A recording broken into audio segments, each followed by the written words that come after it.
Hey everyone, gang origins के तीसरे episode में आप सभी का स्वागत है। लास्ट एपिसोड में हमने देखा था कि कैसे रामाटट फैंटास्टिक फोर से बच के वापस फ्यूचर में जा रहा होता है, बट इससे पहले उसकी मुलाकात होती है डॉक्टर डूम से। दोनों लोगों के बीच में एक ब्रीफ डिस्कशन होता है जिसका मेन फोकल पॉइंट होता है कि डॉक्टर डूम और रामाटट एक ही शख्स है और इसलिए वो डिसाइड करते हैं कि फैंटास्टिक फोर से रिवेंज लेने उनमें से कोई एक ही जाएगा और वो शख्स होता है डॉक्टर डूम। रामाटट उसे फैंटास्टिक फोर के पास भेज देता है और वो खुद अपने भविष्य में जाने का निर्णय लेता है। अब आगे right here, feeling like it's out gear, driving towards the sun with a rose and a gun।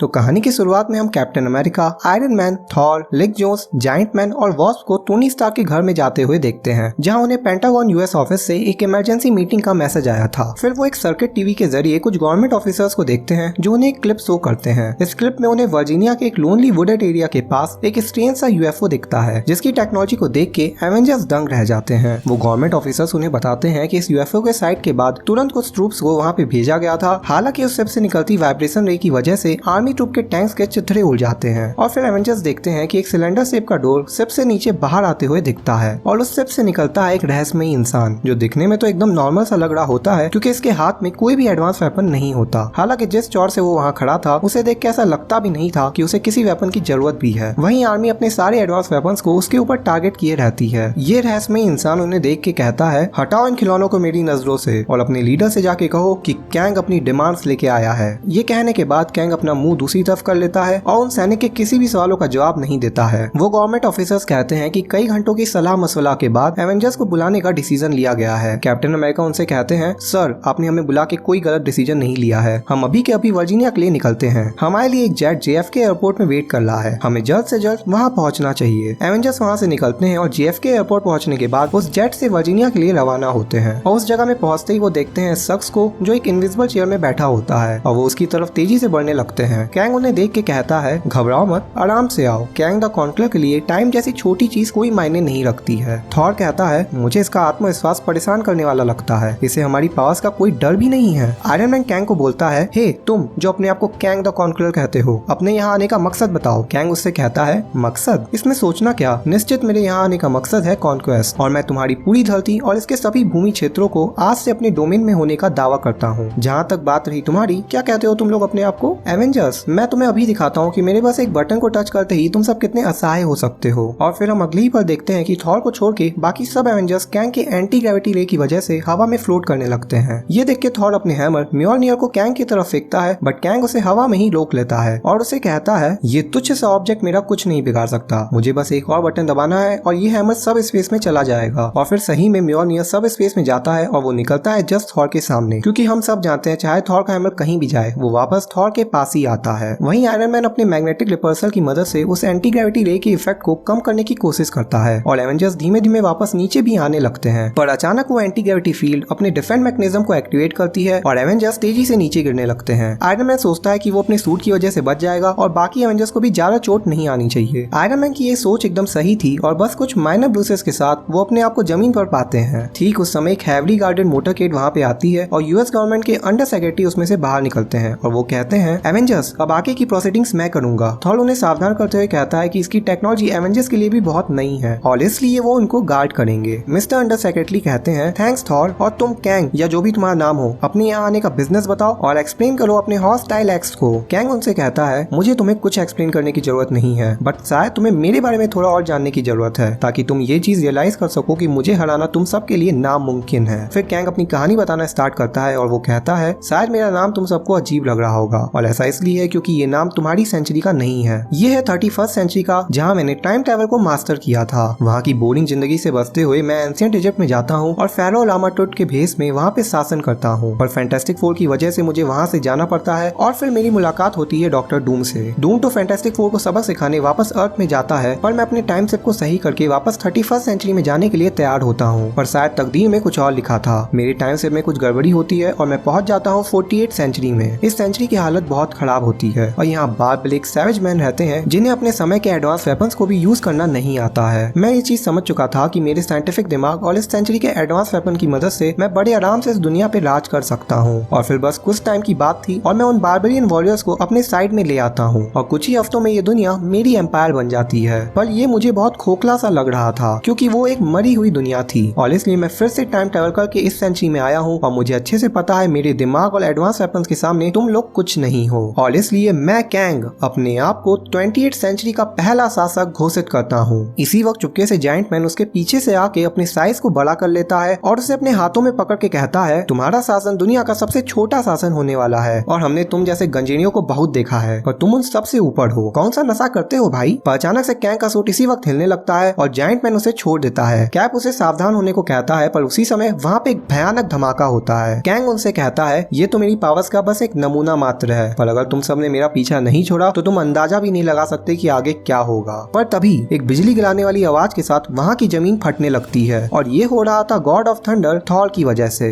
Thor उससे कहता है मैंने तुम्हें बहुत सुन लिया है और तुम मेरे म्योलनियर को इतनी जल्दी वापस सब स्पेस में भी नहीं भेज सकते हो। और ये कह के वो अपने म्योलनियर को एक बार फिर कैंग की तरफ फेंकता है। कैंग उससे कहता है तुम सही कह रहे हो, मैं दोबारा इसे सब स्पेस में नहीं भेज सकता हूँ बट इसका मतलब ये नहीं कि मेरे पास कोई और तरकीब भी नहीं है। मेरे सबसे काबिल डिफेंस में से एक है ये एंटी मैटर स्क्रीन जो किसी भी अर्थ के मैटर को डिसइंटीग्रेट कर सकती है। थॉर उससे कहता है हो सकता है बट मेरा हैमर अर्थ का नहीं है। वहीं जब थॉर और कैंग की लड़ाई जारी थी उसी समय वॉस्प अपने साइज को स्मॉल करके कैंग के हेलमेट के पास जाती है और उसके सूट के मेन पावर सोर्स को ऑफ करने का बटन ढूंढने लगती है। हालांकि उसे ये समझ में आ जाता है कि ये टेक्नोलॉजी बहुत एडवांस्ड है जिसे समझना इतना आसान नहीं है। और उसी समय कैंग के सूट से एक अलार्म बजने लगता है और कैंग वॉस्प को अपने हाथ में कैद कर लेता है। पर सही वक्त में जायंट मैन एक सिग्नल के थ्रू वॉस्प को अपने ओरिजिनल साइज में ले आता है और वॉस्प कैंग की कैद से छूट जाती है। कैंग अचानक से वॉस्प के साइज को बढ़ता देख घबरा जाता है और इसी मौके का फायदा उठा के कैप्टन अमेरिका अपनी शील्ड से कैंग के पैर पे अटैक करते हैं और आयरन मैन वॉस्प को वहाँ से सेफली ले जाता है। और फिर सारे एवेंजर्स एक साथ कैंग पे हमला करने के लिए आगे बढ़ते हैं पर कैंग फिर एक बार अपने सूट में मौजूद एक और बटन को दबाने में कामयाब हो जाता है और एवेंजर्स को कैंग की शिप से निकलती एक रे अपने और अटैक करने लगती है। और हम सबसे पहले देखते हैं थॉर को जो एक इलेक्ट्रोमैग्नेटिक फील्ड से होते हुए शिप के अंदर जाता है और अपने ह्यूमन फॉर्म वाले alter ego doctor Don Blake में बदल जाता है। मैं आपको यहाँ पे ये बता दूं कि मार्वल कॉमिक्स में कई सालों तक थॉर का एक ह्यूमन ऑल्टर ईगो भी था जिसका नाम था डॉक्टर डॉन ब्रेक। कहानी में हम वापस चलें तो हम देखते हैं जायंट मैन, आयरन मैन और कैप्टन अमेरिका को। तीनों का शरीर पैरालाइज्ड होता है। जायंट मैन अपने नॉर्मल साइज में आ चुका होता है और वो अपने हाथ पांव को हिला नहीं पा रहा था। वहीं कैप्टन अमेरिका अपने शील्ड के ही बाहर से दबे हुए थे। बट इन सब में सबसे खराब हालत थी आयरन मैन की जिसको सांस लेने में भी बहुत तकलीफ हो रही थी क्योंकि उसके इंजर्ड हार्ट को वो पैरालिसिस ले काफी इफेक्ट कर रही थी। कैप्टन अमेरिका सोचते हैं बस वॉस्प और लिक जोन्स अभी भी कैंग की कैद से आजाद हैं पर आखिर वो दोनों अकेले कैंग का मुकाबला कैसे करेंगे। मे बी आप यहाँ पे ये सोच रहे हैं कि सिर्फ थॉर ही अपने ऑल्टर ईगो में क्यों बदलता है और बाकी एवेंजर्स के साथ ऐसा क्यों नहीं होता। तो मैं आपको बता दूं कि जहाँ बाकी लोग सिर्फ ह्यूमंस हैं, थॉर एक गॉड है और ये डॉक्टर डॉन ब्लेक थॉर का होस्ट है। सो टेक्निकली थॉर और डॉक्टर डॉन ब्लेक दो अलग अलग पर्सन है। हालांकि ऐसा बाकी एवेंजर्स के केस में नहीं है और शायद इसी वजह से वो इलेक्ट्रोमैग्नेटिक फील्ड सिर्फ थॉर को इफेक्ट कर रही थी।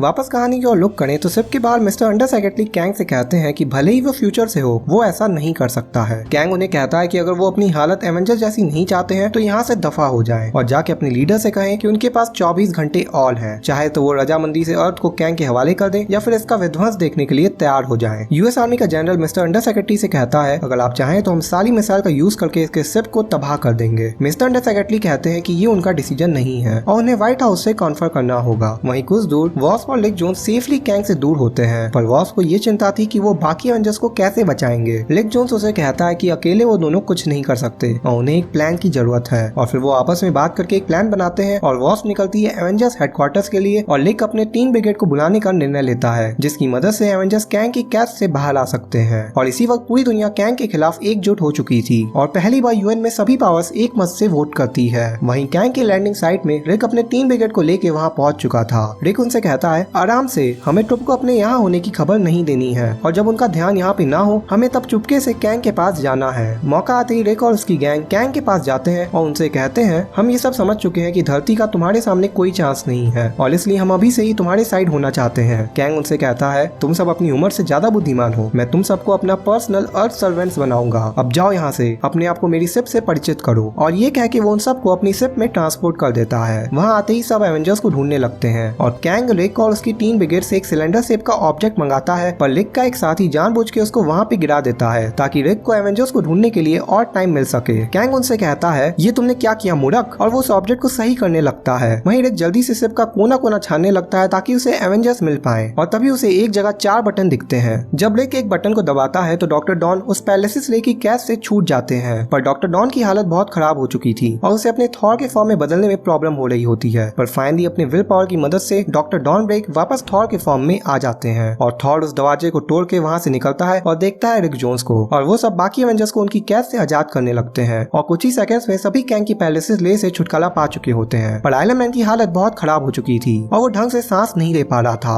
ऑल्दो आयरन मैन सोचता है कि वो अपनी वजह से उन लोगों को लेट नहीं कर सकता है और उनसे कहता है मैं ठीक हूँ, जल्दी चलो यहाँ से। वहीं कोसोडोल एवेंजर्स हेडक्वार्टर्स में वॉस्प हेनरी पिम एके जायंट मैन के लैब में आई होती है, और वो वहाँ एक पावर गन को उठाती है जो शायद कैंग को हराने में एवेंजर्स की मदद कर सकती है, और वॉस्प अपने एंड साथियों के साथ उस गन को लेके वहाँ से निकल जाती है। वहीं दूसरी जगह कैंग उस सिलेंडर ऑब्जेक्ट के गिरने के बाद अभी भी उस गैस को लीक होने से रोक रहा होता है, पर उसको वहाँ पे दिखते हैं एवेंजर्स जो उसकी कैद में नहीं थे, और वहीं आयरन मैन भी अपने ट्रांजिस्टर्स के फुल फॉर्म में आने की वजह से सही हो चुका होता है। कैंग उनसे कहता है तुम्हारी पावर्स वाकई में लाजवाब है, पर तुम सब मेरे लिए वैसे ही हो जैसे आज के युग के लिए केव मैन है। भले ही वो बहुत ही मस्कुलर हो, बट 20th सेंचुरी के न्यूक्लियर वेपन्स के सामने वो कुछ नहीं है। ठीक उस तरह तुम सब मेरे सामने कुछ नहीं हो, तुम सब मेरे लिए बस एक बच्चे की तरह हो। कैप अपने शील्ड से अपने आप और एवेंजर्स को शील्ड करते हुए कहता है, और इनमें से एक बच्चे के पास तुम्हारी अटैकिंग ले को ब्लॉक करने की पावर है। एवेंजर्स मेरे पीछे आओ। कैंग एवेंजर्स से दोबारा कहता है तुम्हारी यूजलेस स्ट्रेंथ मुझे इंप्रेस नहीं कर रही है, एंड ऑल्दो मुझे तुम सबसे किसी तरह की प्रोटेक्शन की जरूरत नहीं है, पर फिर भी मेरी फोर्स शील्ड किसी भी तरह के अटैक को विथस्टैंड कर सकती है, इवन थॉर के इस हैमर को।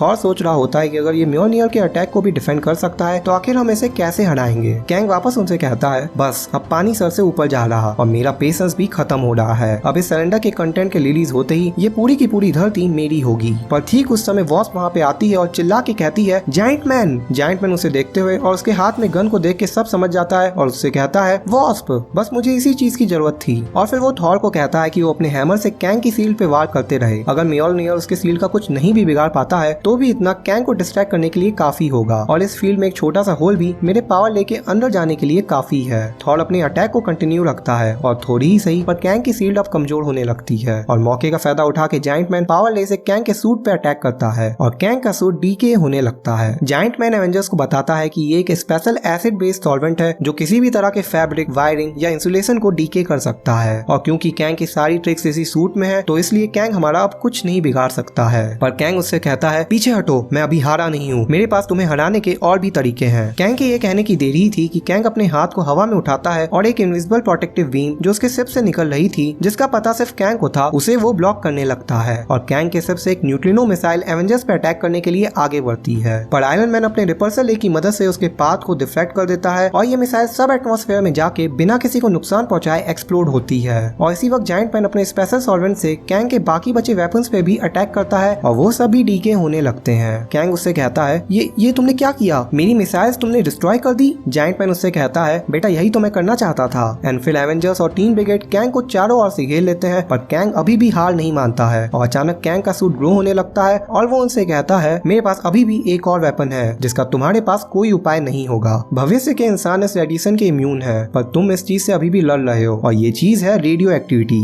ये वही पावर है जिसके फोर्स के सामने तुम्हारा कोई डिफेंस नहीं है, और ये वही चीज होगी जो तुम्हें डिस्ट्रॉय करेगी, और कैप्टन अमेरिका की शील्ड भी तुम्हें नहीं बचा सकती है। थॉर से जवाब देता है नहीं, ऐसा नहीं होगा, तुम्हारी ये रेडिएशन भले ही जितनी इंपॉर्टेंट हो, मेरा ये हैमर उसे एब्जॉर्ब कर सकता है और वापस इस रेडिएशन को तुम्हारे ऊपर ज्यादा इंटेंसिटी के साथ रिलीज भी कर सकता है। कैंग घबरा के कहता है नहीं, तुम इन रेस को काफी स्ट्रॉन्ग बना रहे हो, मैं भी इतना इम्यून नहीं हूँ, और मैं क्रिटिकल मास रीच कर रहा हूँ, अगर मैंने इस रेडिएशन को ऑल एब्जॉर्ब किया तो मैं जिंदा नहीं बच पाऊंगा। और ये कह के कैंग वापस अपनी शिप में बैठ के वहाँ से जाने लगता है। थॉर और आयरन मैन उसका पीछा करते हैं, बट वो शिप अचानक से गायब हो जाती है। थॉर कहता है अरे कहाँ गई इसकी शिप। आयरन मैन उसे जवाब देता है किसी और टाइम में। रिक कैप्टन अमेरिका से पूछता है कैप आपको क्या लगता है, क्या वो वापस आएगा। कैप्टन अमेरिका उसे कहते हैं ये कोई नहीं बता सकता रिक, पर एक चीज सर्टेन है, उसे अब ये पता है कि अगर वो कभी भी यहाँ वापस आया तो अर्थ में एवेंजर्स उसका इंतजार कर रहे होंगे। और कैप के इसी स्टेटमेंट के साथ इस कहानी का अंत होता है। तो आई होप आपने ये कॉमिक एंजॉय की होगी, एंड अगर आपको वीडियो अच्छी लगी है तो वीडियो को लाइक करना ना भूले, और अगर आप चैनल में नए हैं तो कैंग ओरिजिन्स के बाकी एपिसोड लेफ्ट साइड में दिख रही प्लेलिस्ट के थ्रू देख सकते हैं। एंड डोंट वरी, मैं सब्सक्राइब करने को नहीं कहूंगा, आप मेरी 1-2 वीडियोस और देखें फिर खुद ही ये डिसीजन लें। पर हाँ, मैं आपसे एक रिक्वेस्ट जरूर करना चाहूंगा। अगर आपने मेरी इस वीडियो को जेन्युइनली एंजॉय किया है तो कम से कम एक व्यक्ति के साथ इस वीडियो को शेयर जरूर करें। तो चलिए अब आप सबसे मुलाकात होगी नेक्स्ट एपिसोड में।